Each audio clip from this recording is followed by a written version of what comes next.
প্রিয় ভিউয়ার্স, দেখুন আমি একটা বাড়ির সামনে, বাড়ির পাশে আছি। এটা একটা বাড়ি, আমি যেখানে দাঁড়ানো আছি এই বাড়ির সামনে বর্তমানে কোনো মানুষ নাই, সবাই সব কিছু নিয়ে সরে গেছে। আর দেখুন এখানে যে অনেক ফাটল দিয়েছে, এই যে ফাটলটা এখানে, আর মাটি তো আস্তে আস্তে চলে যাচ্ছে একদম খোয়াই নদীর একদম, মানে পানি, প্রচুর পানি, মানে এরকম পানি আমরাই দেখি নাই কোনো সময়। আমরা তো আসলে এই এলাকার বাসিন্দা, এরপরও আমরা এই দেখুন এখানে যে পানির অবস্থান, আর পানি এত বাড়তেছে। যদি আরেকটু বাড়ে তাহলে কিন্তু অমুদনগর যে বানিয়াচং নবীগঞ্জে যে রোডটা আছে ওই রোডটা ক্রস করবে। দেখুন একজন আমাদের এখানে বাসিন্দা, একজন উনি এখানে রোড থেকে পাও দিতেছে। আর ভাই কি অবস্থা দেখেন, এখানের যে পানি বাড়তেছে কি অবস্থা বলেন তো কিছু।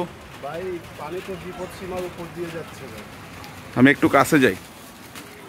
ভাই পানি তো বিপদ সীমার উপর দিয়ে যাচ্ছে, নদীর অবস্থা খুবই ভয়াবহ এবং কানায় কানায়। আমি এই মুহূর্তে পানির পাশে দাঁড়িয়ে আছি।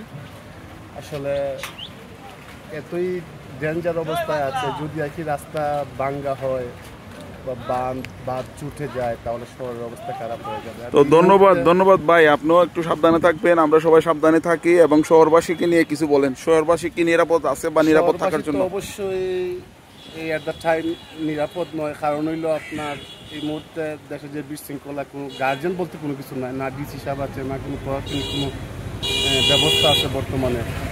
যদি ভাঙ্গাচুটি অবস্থা খারাপ হয়ে যাবে, আল্লাহ যাতে আমরা সবাইকে হেফাজত করে।